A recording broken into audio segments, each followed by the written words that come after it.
बिस्मिल्लाहिर्रहमानिर्रहीम। ख़ातिन हज़रात, अख्तर अब्बास का सलाम पहुँचे। मैं इस लिहाज से बड़ा खुशबख्त हूँ कि मुझे पाकिस्तान के तकरीबन सभी इलाकों में जाने का मौका मिलता है। कभी शुमाली इलाका जात में हों और दिन में बारिश शुरू हो जाए, जिस कदर वो खूबसूरत लगती है और पहाड़ों पे जैसे जैसे उसकी नन्ही बूंदें तेज़ी से बरसती हैं और फिर वहाँ जिस तरह रुदगी होती है, सब्ज़ा बढ़ता है और कुदरती और जो जंगली फूल खिलते हैं, ये आप अपनी आँखों से विटनेस करते हैं। इसी तौर पे इन पहाड़ी इलाकों में जो ज़मीन होती है वहाँ पे ऐसी शानदार लेविश ग्रीन किस्म की घास होती है कि दिल खुश हो जाता है।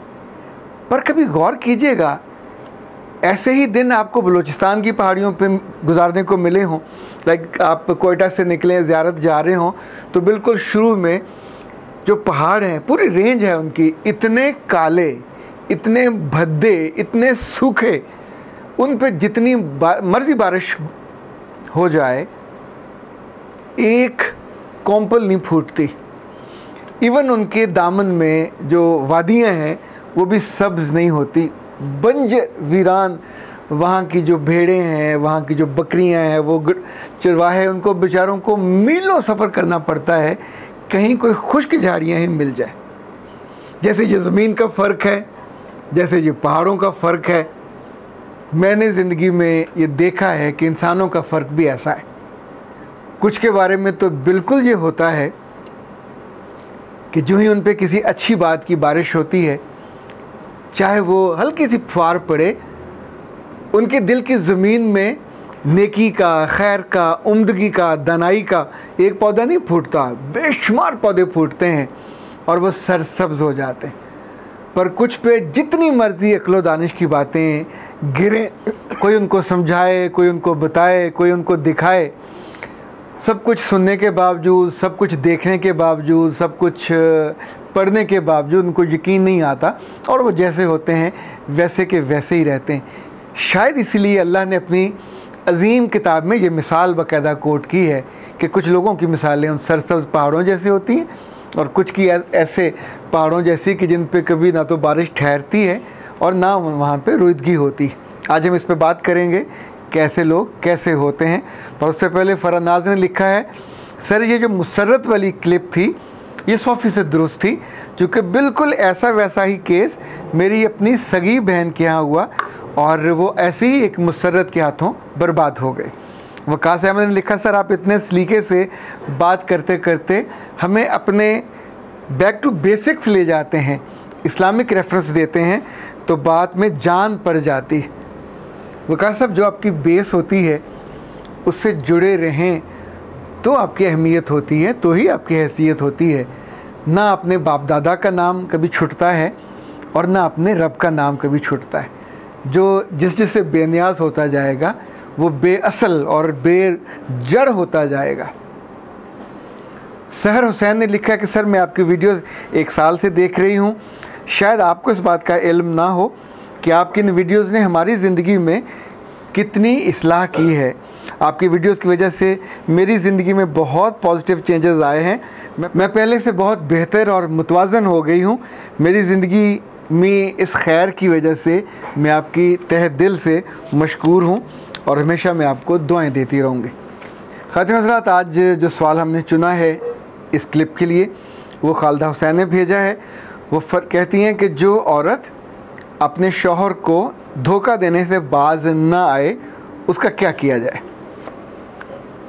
ऐसी औरतें हर तबके में होती हैं, ख़ास तौर पे जो लोअर तबका है, लोअर इनकम ग्रुप का तबका, इसमें बहुत ज़्यादा होती हैं। उसकी 2 वजूहात हैं। एक तो इनके यहाँ इनकी पूरी ज़िंदगी में दीन नहीं होता, इस्लाम नहीं होता और कोई फैमिली बाइंडिंग भी नहीं होती।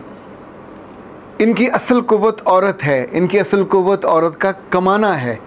चूँकि वो कमा रही होती है तो घर को लीड वो करती है। इनके मर्द दिन को आराम से दरख्तों के नीचे बैठ के ताश खेलते हैं, 12 टैनी खेलते हैं, बहुत हुआ तो कुछ लोगों ने रक्षे लिए हुए होते हैं। ये 5-5, 6-6 बच्चों के होने के बाद इन्हें अपनी ही कम्युनिटी में, अपने इवन साथ वाली झुग्गी में अगर कोई मर्द ऐसा नज़र आए कि जो कमा रहा हो और इनका कुछ बोझ उठा सकता हो, तो ये 5, 6, 7 बच्चे छोड़ के उसके साथ चली जाती। अगर वो पिछला मर्द तगड़ा हो तो फिर वो इन अपनी बरादरी के लोगों को, अपने कबीले के लोगों को इकट्ठा करेगा और वहाँ जाएगा जहाँ वो औरत गई होती है। उसे कहते हैं बाँ लेने गया, तो अपनी वो बाँ वापस लेने जाते हैं और बाँ वापस ले आते हैं। जो बात आम एक नॉर्मल मर्द इज़्ज़त की वजह से, अस्मत की वजह से, एक शाइस्तगी की वजह से, यूँ समझे एक पाकीज़गी की वजह से कभी तसव्वुर भी नहीं कर सकता, इनके यहाँ वो हो जाता है। वो वहाँ 2-4 माह रहने के बावजूद वापस आती है और आके फिर रहने लग जाती है और फिर कुछ अरसे के बाद किसी के साथ भाग जाती। चूँकि उसने एक दफ़ा भागने का मज़ा चख लिया होता है, सो वो यूज़ टू हो जाती है उस प्रोसेस के साथ। इससे जो ज़रा बेहतर इनकम ग्रुप है, अगर कभी वहाँ ऐसा हो, जैसे लोअर मिडिल क्लास है, तो वहाँ 2 सूरतें होती हैं। ख़ानदान वाले अगर वो गांव वाले हैं तो उनका रद्दमल और तरह का होगा, उनके लिए इज़्ज़त का मसला होगा, वो जाएंगे, वापस लाने की कोशिश करेंगे, माफ़ी तलाफ़ी होगी, जुर्माने होंगे, पर कबूल वो भी कर लेते हैं। पर उसके बाद का जो तबका है, वहाँ अगर ऐसा हो तो वो फिर उनका कोई ना कोई भाई बंद जाके उसे जान से मार देता है। इसको वो गैरत के नाम पे कत्ल कहें, इसके वो अपने ख़ानदानी हमीयत के नाम पे कत्ल कहें, ये औरत बचती नहीं है। उसका अपना भाई बंद छोड़ देगा तो चचा के यहाँ, ताया के यहाँ, उनके बच्चों, फूफाजाद, खालाजाद, कोई ना कोई, चूँकि उनका जो फैमिली स्ट्रक्चर में वैल्यूज़ है इज़्ज़त और अस्मत की, वो बहुत मजबूत होती हैं। आमतौर पे मिडिल क्लास की लड़कियाँ ऐसी हरकत नहीं करती। उन्हें तालीम मिल रही होती है, उन्हें तहज़ीब मिल रही होती है और उन्हें अपनी इज़्ज़त का और अपने ख़ानदान की इज़्ज़त का पास भी होता है। चूँकि उन्होंने देखा होता है कि जिस तौर पे लड़कियां ढूंढी जाती हैं, उनकी पाकीज़गी देखी जाती है, उनकी अस्मत का ख्याल रखा जाता है और आके उनको अच्छी तौर पे रखा भी जाता है। याद रखिएगा, जहाँ जहाँ भी औरत अपने मर्द से बेवफाई करेगी, वहाँ वहाँ उस फैमिली का, उस कबीले का जो ख़ानदानी स्ट्रक्चर है, अगर वो वीक है तो और तरह बिहेव करेंगे, अगर तगड़ा है तो और तरह बिहेव करेंगे, अगर कहीं दीनी मिजाज है तो और तरह बिहेव करेंगे, अगर कबायली मिजाज है तो फिर तो ज़ाहिर है जान उसकी जाएगी। और कानून भी चूँकि आमतौर पे ऐसे जान लेने वालों को एक देता है रास्ता कि ये चूँकि गैरत के नाम पे कत्ल हुआ तो इनको माफ़ी मिल जाती कि इन्होंने ये काम गुस्से में किया। आप में से कुछ लोगों ने अगर मुमताज़ मुफ्ती साहब का जो अलीपुर का एली पढ़ा हो, वो असल में तो उनकी दास्तान हयात है। He was a school teacher और उन्होंने जिस खातून से शादी की, शहजादी उसका नाम था, उसको लेके वो अपने गांव से जहां उनकी पोस्टिंग थी लेके आ गए। तो बाद में जब लोग उनको ताने देते थे कि तुमने एक औरत को घर से भगाया, तो वो कहा करते थे, बल्कि उन्होंने लिखा भी कि उसके 7 बच्चे थे, वो तगड़ी थी, मैं कैसे उसको भगा सकता हूँ, वो मुझको भगा के लेके आई। जब मैंने ये पहली दफ़ा पढ़ा तो मेरे लिए भी एक बिल्कुल नया वेन्यू था सोचने का और देखने का। खातिन हज़रात, ये औरतें जितनी भी जो अपने मियाँ को एक दफ़ा धोखा देती हैं, ये दोबारा भी देती हैं, ये सिबारा भी देती हैं। सो मेरी तो बहुत स्ट्रॉन्ग ओपिनियन है कि कभी खुदा ना खास्ता किसी ख़ानदान में ऐसा हो तो फिर पुलिस के पीछे जाने और थाना कचहरी और कबीला जमा करने की बजाय उसको बड़े आराम के साथ फ़ारग ख़ती दे देना चाहिए, उसको फ़ारग कर देना चाहिए। वो जहाँ जाती है हलाल तरीके से जाए, हराम तरीके से जाए, ये उसके बख्त हैं, उसकी किस्मत है। पर एक ऐसी खातून जिसने अपने लिए हराम रास्ता चुना है, आप उसको दोबारा घेर के अपने घर ला के अपने घर में अपनी ज़िंदगी की जितनी खैर है उसको भी उड़ा देंगे। याद रखिएगा, ज़िंदगी की खैर व बरकत भी खुशबू की तरह होती है, इसको सेंध के रखना पड़ता है, संभाल के रखना पड़ता है। खुदा ना खास्ता किसी ख़ानदान में ऐसी लड़की आ जाए, वैसे तो वो अपने नफ्स के हाथों मजबूर है कि ये हरकत करेगी, लेकिन सिर्फ उसका नफ्स ही मज़ा नहीं लेगा, उसके बाद उसका ख़ानदान, अगर कोई अच्छा ख़ानदान है वो भी भुगतेगा, लड़के का ख़ानदान वो भी भुगतेगा, और अगर उसके बच्चे हैं तो वो सारे बेअसल हो जाएंगे। जिस तौर पे उनको बातें सुननी पड़ती हैं वो भी एक रियलिटी है और हकीकत है। हमारे थाने और हमारी कचहरियाँ और हमारी अदालतें ऐसे केसेस से भरी हुई हैं कि जो लड़की किसी और के साथ चली गई और फिर ख़ानदान वाले पीछा करते हैं। ये एक मुश्किल फ़ैसला होता है, लेकिन जितनी दफ़ा आप अपने ज़ख़म को साफ़ करते हो, उसका खिरंड उतारते हो, जितनी पेशियों पे जाते हो, जितने मुअज़्ज़िज़ीन को हर दफ़ा लेके जाते हो, आपके ज़ख़म ताज़ा होते हैं, आपको बुरा लगता है।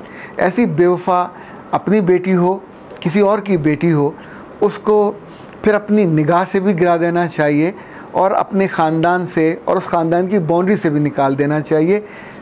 अगर उसने चुना है अपने लिए ज़िंदगी का अंधेरा, दुनिया में भी और आखिरत में भी, तो यह समझाना इस वाक़े से पहले हो सकता था, अब नहीं हो सकता। अब तो जो उसने कर लिया है वो मामला हो गया।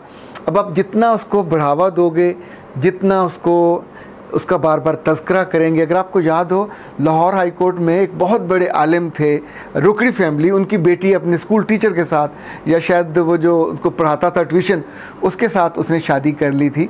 NGOs ने भी उसका साथ दिया। रोज़ ख़बर आती थी, कभी 3 कालमी, कभी 4 कालमी, और उनके वालिद साहब, ज़ाहिर दीनी उनकी शक्ल थी, दीनी मुकाम और मर्तबा था।